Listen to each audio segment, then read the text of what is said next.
Sir আমি আজ সবার সামনে স্বীকার করছি আমি আগের দিন মিথ্যে কথা বলেছিলাম। আমাকে প্লিজ 3 মিনিট সময় দেবেন? বেশ, তুমি কি দেখাতে চাও দেখাও। ওয়াও ময়না, তুমি এত ভালো গান গাও। ইস, আমি যদি এত ভালো গান গাইতে পারতাম। হ্যাঁ করো তাড়াতাড়ি।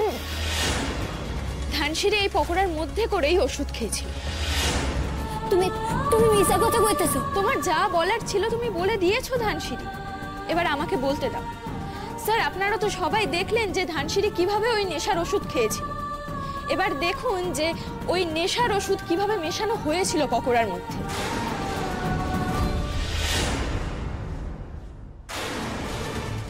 আচ্ছা ভালো করে শোনো, এই দুটো হলো ধানসিঁড়ির প্লেট, ঠিক আছে?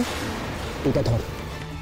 আই এম সরি অয়ন, আমি আজ সবার সামনে স্বীকার করছি তোর জন্য আমি অনেক অন্যায় করেছি।